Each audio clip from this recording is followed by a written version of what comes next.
Salut à toi collectionneur de cartes Pokémon, c'est Kazin, j'espère que tu vas bien et aujourd'hui on va parler de cette petite série très sympa, Tempête Argentée, avec ce Goupix, je crois que c'est Goupix, en illustration du livret, ouais c'est Goupix d'Alola, très sympa, c'est évidemment le protagoniste sur le TV. Mais regarde-moi cette petite pépite que je vais te présenter ce soir.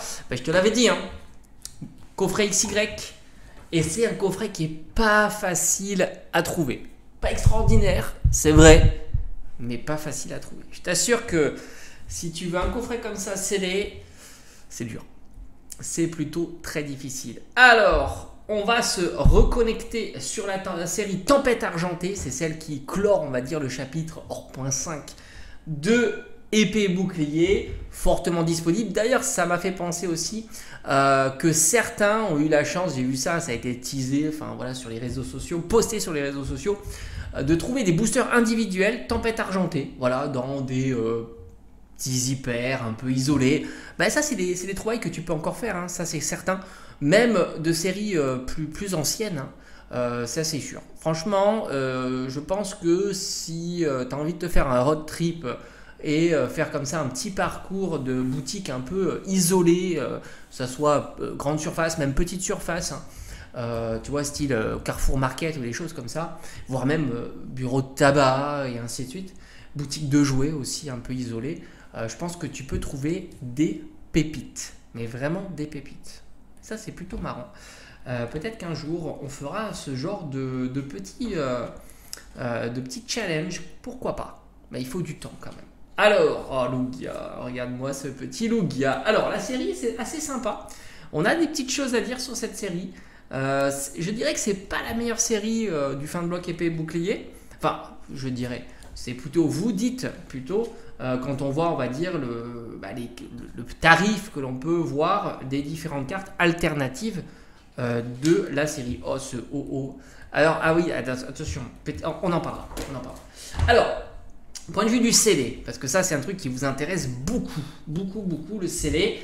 La display est à 400 €. Je pense que niveau fin de bloc épée bouclier, on n'est pas sur la display la plus chère. D'ailleurs, 400 €, c'est assez marrant parce que j'ai regardé un petit peu écarlate et violet. Peut-être que je te ferai la vidéo cet après-midi. Voir les displays écarlate et violet pour un petit peu leur tendance. Et c'est marrant parce que certaines commencent à s'approcher de, on va dire, sont dans les 300, 350 €. Mais il n'y en a pas beaucoup. La plupart que tu peux trouver prix standard, on va dire buraliste, quoi. 215 €, quelque chose la display. Bref. Alors là, on est à 400 € pour la display de Tempête Argentée. Donc Tempête Argentée, je t'avais fait une vidéo il y a peut-être 1 an et demi maintenant. Je t'avais dit qu'il y avait de la grosse dispo, ce qui avait fait tomber, ça avait mis le prix à Tempête Argentée plutôt bon marché, on va dire. Alors, je sais plus si c'était 160 ou 180 €, mais enfin on était dans ces trucs-là. Et je t'avais dit, attention, ça risque d'être la fin, quoi. La dernière opportunité. Ça n'a pas loupé. Ça n'a pas loupé sur cette série-là. Alors, maintenant, on est plutôt dans les 400 € sur la display. L'ETB, elle aussi, a bien progressé. C'était les ETB qui étaient plutôt faciles en boutique à trouver, que ce soit Star Étincelante, celle qui était avec le Giratina, donc Astre Radieux et Origine Perdue. C'est vrai que c'était plutôt facile à trouver. Et celle-ci aussi, alors n'oublie pas que tu as que 8 boosters à l'intérieur. C'est-à-dire que là, on est vraiment... tu vois, rappelle-toi, quand on parlait de scellé, tu as le scellé qui est corrélé, on va dire, à ce qu'il y a à l'intérieur. Et là, le TB, elle est partie déjà, elle est plus corrélée par rapport à ce qu'il y a à l'intérieur. Je pense qu'un booster, on ne doit pas être loin. Alors, c'est pas vraiment du loose à l'intérieur, puisque c'est quand même packagé, scellé, donc c'est un peu mieux que du loose quand tu vois un booster loose en vente, parce que le loose, malheureusement, on ne sait pas trop... d'où il vient, s'il n'a pas été malmené aussi, parce qu'on ne pense pas à ça, mais s'il a été un peu malmené, l'humidité ou des choses comme ça, ça impacte évidemment. Là, c'est quand même plus à l'abri. Donc voilà, on doit être à une quinzaine d'euros, 10-15 €, on va dire, comme on dit typiquement non trié, non pesé.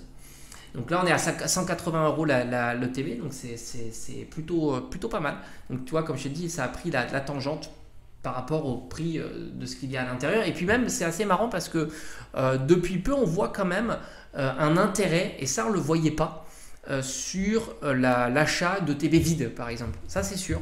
Et ça vaut 15-20 euros le TB vide. C'est assez fou parce que je pensais pas. Quand je parle de l'ETB vide, c'est le TB sans la carte promo quand il y en a, évidemment sans les boosters. Voilà, mais avec le livret, le fourreau, enfin voilà, le truc classique, les sleeves et ainsi de suite.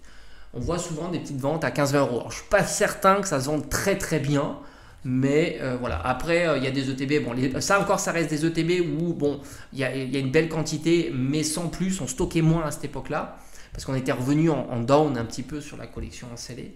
Et après, il y a les ETB écarlate et violet, où je pense qu'il y a beaucoup de stock. Ce qui explique aussi cette corrélation qu'il y a entre le prix de l'ETB et ce qu'il y a à l'intérieur, tout simplement. Après, sur le... Qu'est-ce qu'on retrouve? Le blister individuel. Alors, le blister individuel, donc cette fois-ci avec le blister, là, ça fluctue pas mal. C'est assez difficile de trouver un prix assez cohérent là-dessus, mais disons, à 15 euros, tu en trouves pas mal. Moi, j'irais plutôt volontiers sur le booster avec Lugia.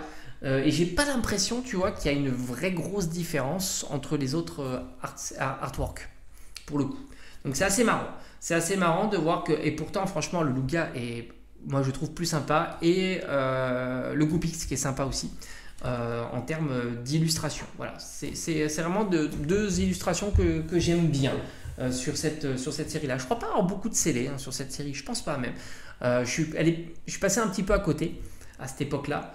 Quand la série est sortie, j'ai dû me dire j'ai le temps, et puis au final, tu sais comment ça fonctionne, hein, les mois passent, et puis voilà, hein, tu passes à une autre série, et puis tu oublies, et puis voilà. Donc je pense pas avoir énormément d'items CD sur cette série-là. Alors ça c'est pour le CD. Bon, évidemment ça va progresser, mais ça sert à rien de le dire, hein, toutes les séries vont progresser. D'ailleurs c'est assez marrant parce que on n'a pas encore vu de recyclage Tempête Argentée en duo pack. On a vu toutes les séries, enfin les 4 dernières, enfin les 3 dernières, Star Étincelante, beaucoup d'ailleurs Star Étincelante, Astre Radieux, je crois que c'était le dernier qui nous a proposé un Astre Radieux avec le Pondral Lugon, je crois que c'est Astre Radieux, et Origine Perdue aussi avec des duo packs. Donc c'est vrai que lui, on peut s'y attendre en fait. On peut, c'est pas impossible que l'on voit arriver ce genre de duo pack avec du Tempête Argentée. Ça ferait plaisir certainement à ceux qui ont envie d'ouvrir du Tempête Argentée. Le problème c'est que souvent tu es recyclé. Alors après, plus on avance dans le temps et plus on a de la chance de peut-être avoir un recyclage, on va dire qu'on pourrait considérer comme mieux. Ça veut dire qu'on a eu beaucoup du EV1, EV2, EV1, EV2. Mais tout le reste, on n'a pas eu, je crois. À part, bon, si, après, il y a eu les gommes, mais il n'y avait pas du épée et bouclier. Parce que c'est vrai que tu as eu les duo pack gommes, mais c'est encore différent. Voilà, donc peut-être qu'un jour, on aura genre du EV3, EV4, EV5 et du Tempête Argentée. Et là, je t'assure que ça sera un très bon duo pack. Voilà. Alors, point de vue des cartes, bon, on va passer à côté des cartes V. On va dire, il y a le petit Lugia qui est très sympa, évidemment. D'ailleurs, j'ai fait une vidéo à thème sur ce Pokémon. Je me souviens, j'ai acheté Goopix d'Alola et Goopix V-Star pour peut-être moins de 5 euros. Je crois que j'ai dû avoir 1 euro celle-ci, 2 euros celle-ci, à 3 euros j'avais acheté les deux. Comme je t'ai dit souvent, les V-Star sont vraiment des cartes hyper bradées. Pourtant, franchement, le Goopix, je le trouve très très beau. J'aime bien, franchement, j'aime bien. Alors c'est dommage qu'ils nous ont pas mis un Wailord, parce qu'il y a Wailord là, en Wailord en ultra. Alors il y a Zarbi, alors c'est pareil, Zarbi je l'avais acheté aussi 1 ou 2 euros la V-Star, très sympa. Moi j'aime bien Zarbi, il est plutôt cool. J'ai un classeur Zarbi d'ailleurs, avec pas mal d'illustrations, j'ai énormément de cartes Zarbi. Et j'ai acheté le Lugia aussi en vide-grenier. Pareil pour 5-6 euros, un peu plus cher évidemment, parce que c'est Lugia, les deux je les ai achetés. Lugia et Lugia V-Star, j'avais de la chance, il y avait un collectionneur qui revendait régulièrement ses doublons et qui pratiquait les prix card market, voilà, même un petit peu plus bas. Donc franchement à la régalade. Évidemment quand tu as ce genre de vendeur, tu es super content. J'ai récupéré plein de cartes. Alors, petite foulard à surveiller, parce que tu sais il y a Team Rocket qui va arriver. D'ailleurs Team Rocket, déception ou pas, bon j'en sais rien, EV10, voilà, ça va être Team Rocket qui partage avec, donc on verra le set japonais, les deux sets japonais qui vont bientôt arriver. C'est plutôt cool. Moi comme je t'ai dit, en règle générale il y a un phénomène d'entraînement, donc à surveiller tous les Pokémon qui vont être redevenus tendance. On va avoir du Mewtwo avec Giovanni, On revoit donc Cynthia Karchakroc, Ondine, alors Magikarp, Léviator. Et on va voir aussi, alors peut-être Staros aussi, hein, donc voilà, toutes les cartes qui suscitent cet intérêt-là. Et on voit aussi le OO. Donc moi, ça, c'est OO, je l'avais acheté 8 euros, je crois. Il y a pas mal de temps maintenant. Et c'est vrai que, alors je crois pas qu'il ait beaucoup progressé. Je t'avoue que j'aurais pu regarder, mais c'est vrai que les foulards en règle générale sont vraiment cadeaux. Et donc il faudra surveiller ce OO, d'autant que franchement l'illustration je la trouve vraiment géniale. Les illustrations des foulards de cette série là sont vraiment sympas. J'aime beaucoup, elles sont vraiment réussies. Amonistar est sympa, Zarbi, Reshiram, Goupix magnifique aussi, Lugia évidemment. Donc ouais, c'est vrai que les foulards sont cool, alors, pas toutes parce que c'est vrai qu'après il y en a d'autres qui sont un petit peu moins, je suis moins fan de Magearna, Misdibule, même Arcanin. On aurait pu je trouve que Arcanin de Terra Cristallisée est beaucoup plus sympa. Mais voilà, donc peut-être à surveiller de près la OO. Ce serait pas bête en tous les cas de la surveiller. Franchement, très sympa. Elle est magnifique cette carte. Je te dis, moi, j'ai sauté sur je l'ai vu un jour sur Card Market. Je crois que c'était Card Market ou en vide-grenier. Je sais plus. Je fais tellement d'achats. Je l'ai vu et j'ai fait, c'est pas possible. 8 balles. Voilà, je sautais dessus parce que c'était vraiment une super affaire, quoi.